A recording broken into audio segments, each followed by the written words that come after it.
Hello viewers, we're here at Pride-In as you are in Westlands, and this is Story Corner with Sifa Katami. Growing up as a child, I've always heard from motivational speakers, from our parents, that as a lady, you are like a flower. And definitely, if a flower has been plucked out, it's like a woman is crushed. And out of curiosity, I really want to understand, are men also flowers? So I would love our guest to introduce himself to us. Hi. Hi, how are you? I'm good. Yes, my name is Deogratious Omondi. I am an advocate of the High Court of Kenya. Sifa is my university schoolmate. Yeah. We met in university. I want to say thank you so much for inviting me here today. Yeah. I hope that we will have an insightful and fruitful discussion that perhaps will change our perspectives for the better. Nice. Yes. Thank you so much for coming, actually. Thank you. You know? Yes. So just to begin with, out of curiosity, your name, Deogratious, what does it mean? And allow me to call you Dio. Yes, of course you can call me Dio. Deogratious means God is gracious. So Dio is Latin for God, either Latin or Greek, but essentially Dio means God. So it means God is gracious. Oh. Yes. So maybe I'm full of God. Yeah, probably. Yes, probably. Yeah. We will find out. And by your dress code, and let me say your appearance, Yes. you remind me of Honorable Sakaja. Sakaja. Yeah. Maybe one day I will have as much money as he has. Maybe. So to begin with, your upbringing, how was it like? Generally, I heard you say that girls are like flowers. Just to begin with, I think I would believe when we talk about a girl being a flower, essentially a flower is something that has to be taken care of. Yeah. You see, a flower is something that has to be given. There's that detail in order to make it sprout, for it to be able to grow up, you know, and be capable of being harvested. Flowers are naturally beautiful things. True. I would want to say. You see, for you to bring up a beautiful thing, you need to give it that tender care and everything that is involved. So it is an intricate process, I would want to say. Now, since girls are flowers, in comparison with boys, this is just my analogy. I would want to say boys are weeds, more or less, but useful weeds. You see. How would you refer to men as weeds? Because you see, for boys, Yeah. I think it's a controversial statement, but I will make it either way. I believe boys are left to germinate. Okay. We are not really brought up. Yeah. We germinate. We find our way around stuff, you see. We are never told this is the correct thing to do. Actually, most of us will tell you that the way we know that this is the correct thing to do, we know it after punishment has been meted, you see, after you've done something wrong.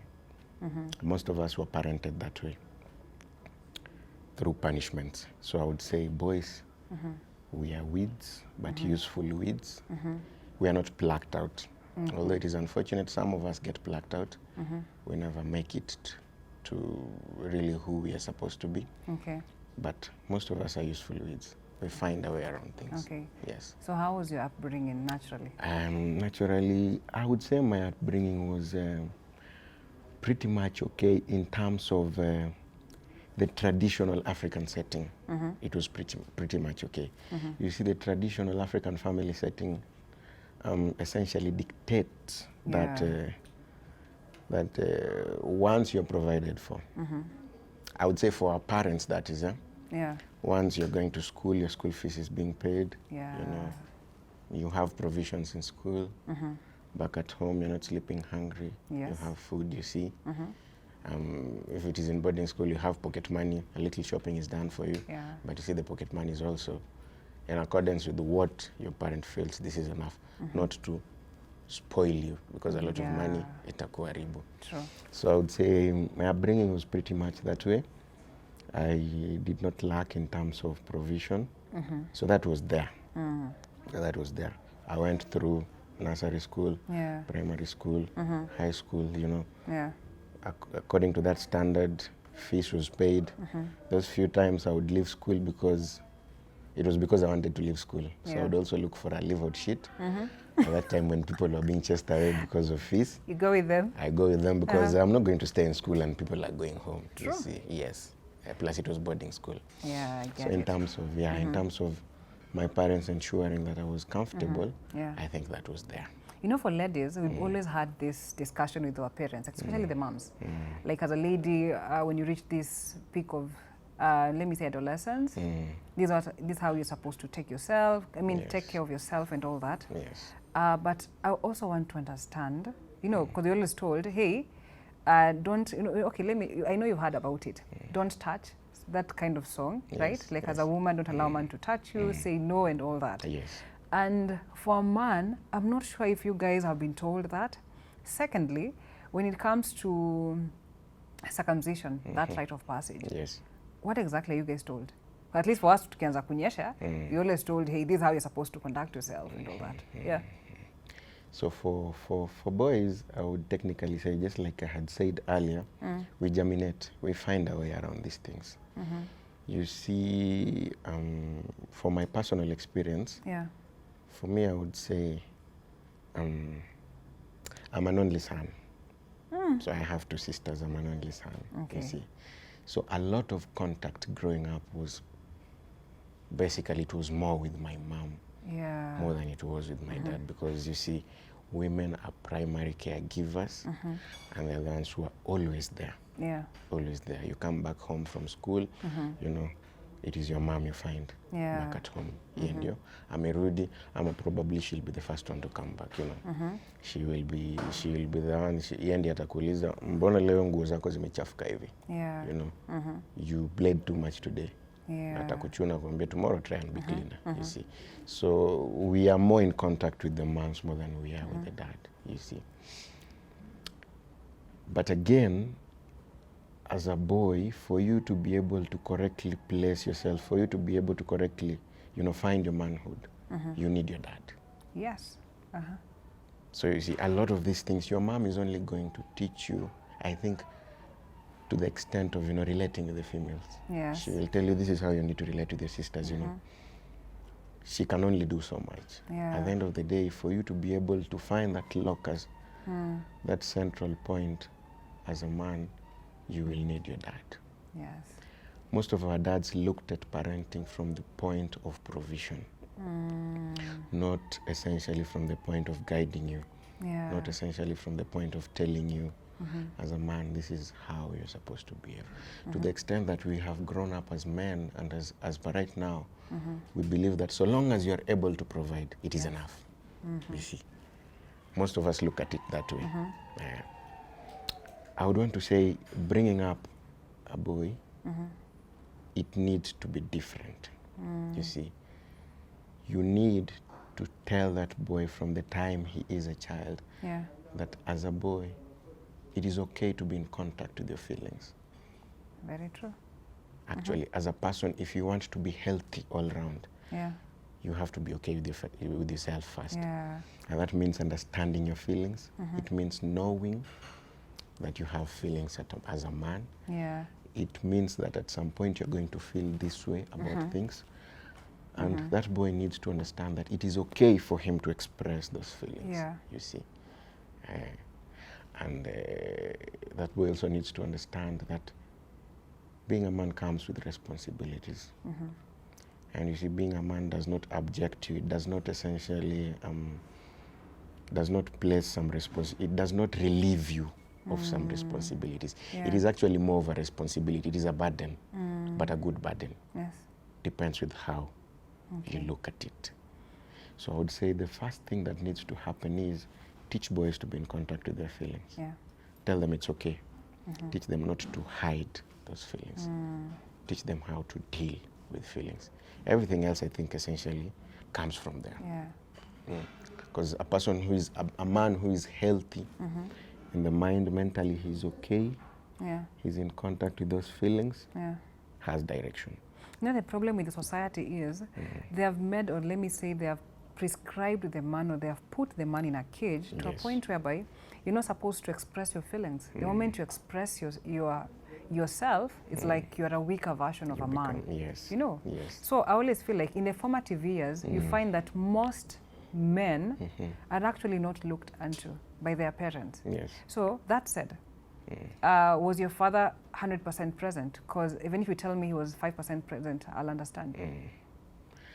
My dad was to a large extent present, but in terms of parenting the traditional African way, he was there. Okay, yeah. He was there.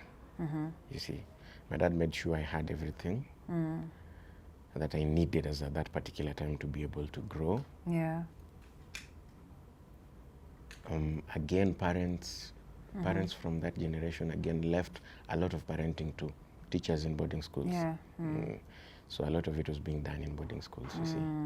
You see, me the talk. You see the talk. Yeah.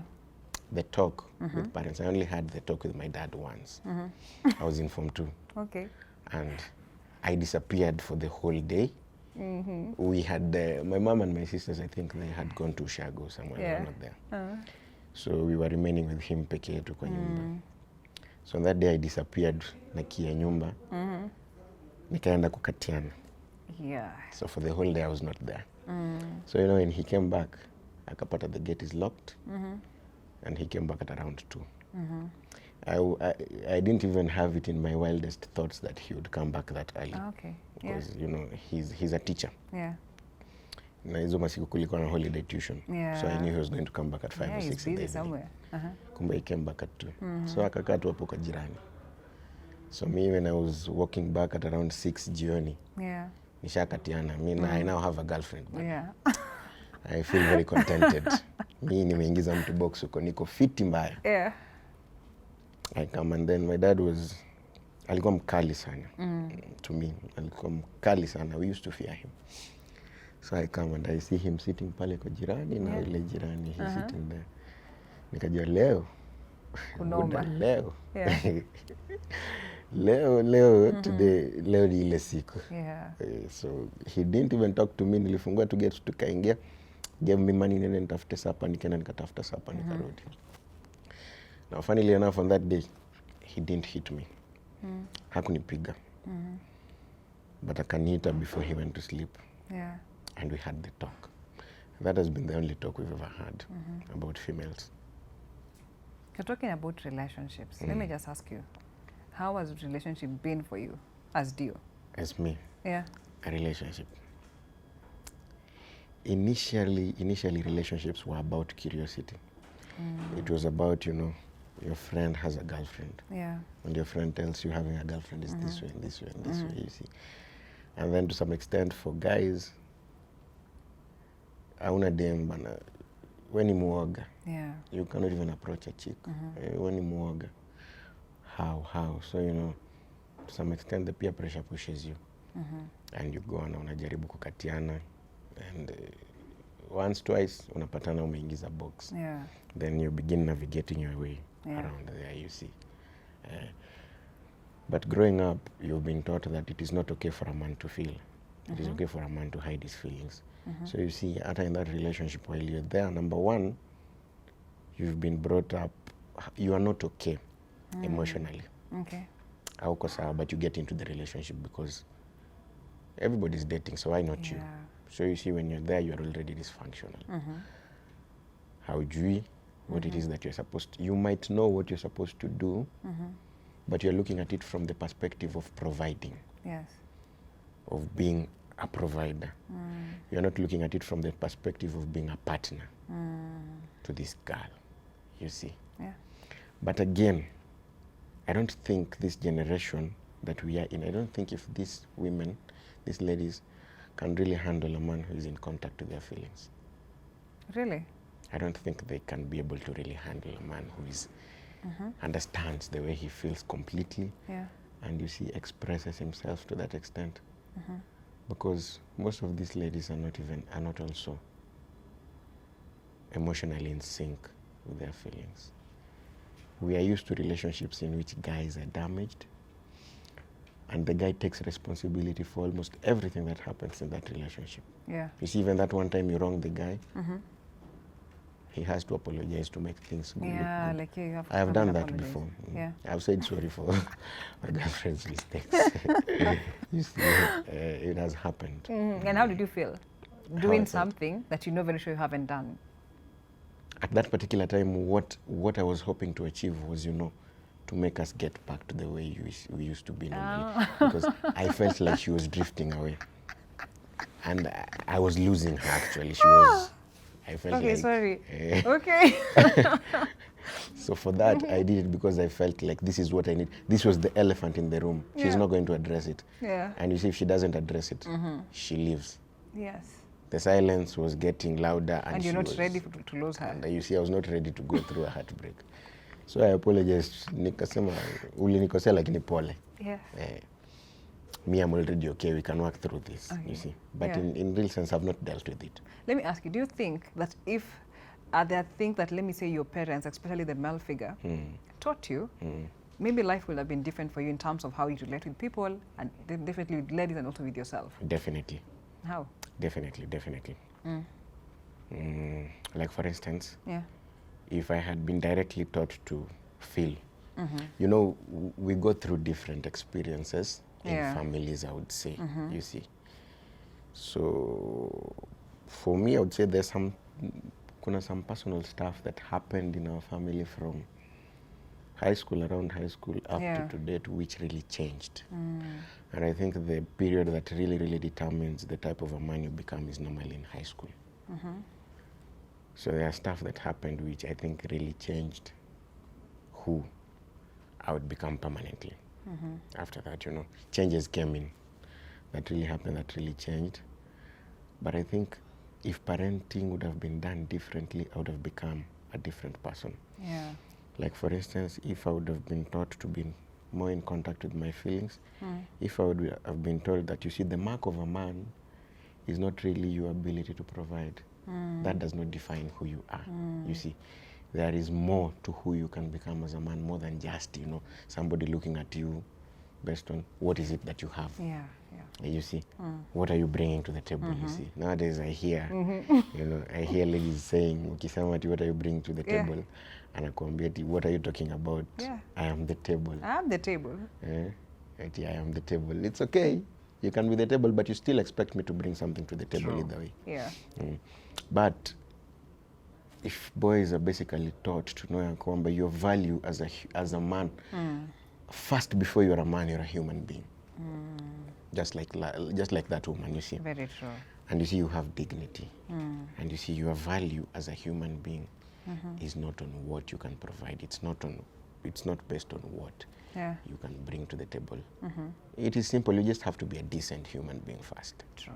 Yes.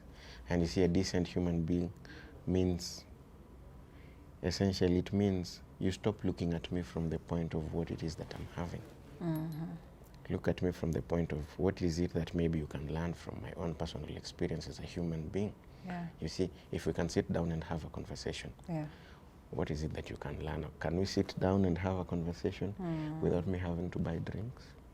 Can we sit down and have a conversation, and then after we are done, you pay the bill instead of me having to pay the bill? Yeah, true. Or can we sit down and have a conversation, and then after it has ended, when you pay the bill, it invalidates everything I've said because you have been the one to pay the bill and not me. You see? Yes. So look at me as a human being first. Don't look at me as a man, as what the society tells you. Yeah, like you just have to come and take whatever is in You him. see, of what the society tells you, a man has to be. And then again, if we look at it from a different perspective, I would want to call it affirmative action from a legal point of view. Affirmative action. You see, the Constitution, the law has provided for affirmative action in such that it says the government, essentially the government and institutions have to take steps towards affirmative action in terms of we acknowledge the fact that there has been a bridge between the male and the female in terms of opportunities, in terms of growth and everything. Yeah. For quite a long time, you see, the female has been subjected to a domestic role, more or less, not a professional role. Okay. You see.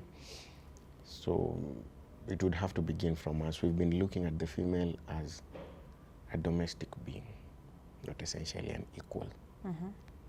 Now the government has put in place measures to make sure that we are being given the same opportunities. Yeah, equality. You see, Yeah. equality, actually not equality, equity. I would say equity. Equality is different. We can never be equal. Yeah, true. Yes, a man and a woman can never be equal. Right from... Okay, yeah, I do believe.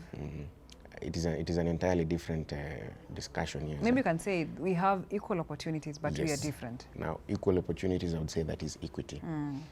Equality, we cannot be equal because, you see, even from the way we are created, Yeah. you see, I have a deep voice, you have a soprano, No, you see. how do you? You see, so even right from the anatomical structure, Yeah. we are not equal, you see. So I think God did not create us to be equal. We cannot be equal. A woman has their strengths.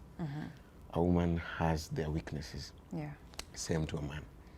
A man akona strengths zake, akona weaknesses zake. Okay. So in terms of equality, we will never be equal. Not unless God creates a world of only women. Apple, they will be equal. I get Only it. men, Yeah. they will be equal. But so long as I'm a man and you're a woman, we Yeah. will never be equal. But equity, front equal opportunities, Yeah. you see. You see, if it is a job, a woman is considered similarly. Yeah. Not unless it is a job that needs expertise in terms of anatomy. Like, for instance, technical jobs. You see, like, for instance, mining. Yeah. It would be difficult to expect a woman to go into a mine and dig because Yeah.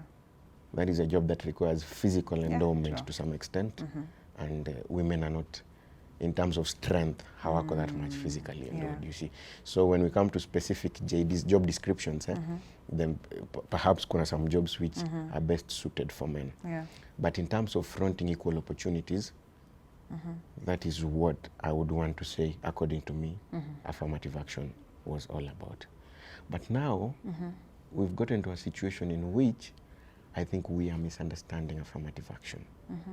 You see, more so for third world countries. Okay. Third world countries are taking affirmative action to be more or less like giving opportunities to the female on a silver platter. Expound on that. Expounding on that. Like, for instance, cut-off points for university. Utapata the boys have 60, the girls have 58. Yeah. You see. Why is the girl being given 58 points and the boy is being told? You see, essentially, we are just furthering this notion that a man, you have to struggle to get everything you want to get. But for a girl, utapata even when people are doing, you see, these courses that watu wameka huko juu. Yeah. Engineering, medicine, Mid, yeah. you know, law. Utapata wanasema cluster points for a girl, This. Yeah. cluster points for a boy, 2 points higher. You see. No. So we're just furthering that notion, but a man is born to struggle. And we are in a generation that is saying, oh, me, I did not come to this world to suffer. Yeah. But at the same time, you're saying a man by default, we don't have to glorify suffering for men, you see. So if we talk about equal, similar opportunities, Yeah. we should believe in the girl's ability to be able to match the man's ability. If anything, nowadays, we have girl and boy schools from primary to high school. So the enrollment rate has to be definitely high for girls. Because then if it is a mixed school, you see, we have to balance. Yeah. But if it is a girl's school, so long as you're a girl, you qualify to be there. I get it. You see. Yeah. So I think affirmative action should come not in terms of handing opportunities to the woman on a silver platter. You will even find job descriptions nowadays. An institution is advertising for a job, but inasema women are encouraged to apply. and persons with disabilities are encouraged So to apply. true. You see. Yeah. For persons with disabilities, we understand. These are differently abled people. Yeah. You see, who would need, you know, that extra to be put into it for them to get the opportunities. Yeah. But for women, for females, we are saying we are the same. Yeah. We are All of saying us we will are the just same. strive to work hard. Yes, we are saying we're the same. These things are happening. You see, And it is, I would want to say it is so sad. Because at the end of the day, we are creating a generation of superior women in terms of everything, and inferior men, inferior boys, you see. Yeah. Boys are growing up to be inferior, you see. But again, at the same time, from my own perspective, I struggle to get a job. You see, I get the job. In that job field, I struggle to grow. I struggle to get my own clients. Yeah. I struggle to set up my practice. My practice begins to thrive. Yeah. You see, if I meet you as a woman in the field, and perhaps I know that you had opportunities on a silver platter, and we are on the same, status at that particular point, Yeah. naturally, I will not accord you the respect I'm supposed to, because you've had it. You remind me of a point that you said when we were having our own discussion outside. Yes. Of how, let me say, you've gone to a court case. Yes. And then maybe there's a female presenting her case. Yes. And whatever she is doing is... You see, naturally, I have learned what I know in the jungle. Yeah. I've learned it the hard way for me. You see, so naturally, anyway, intelligence is personal, it is individual, but again, practice, you learn practice. So you see, not that I will look at all my female colleagues in a lower rank, but you see, if I have been privy to the way you've grown up as a woman, I've been privy to you being handed opportunities on a silver platter. I can tell you for free, it becomes very difficult, for you to beat me in court.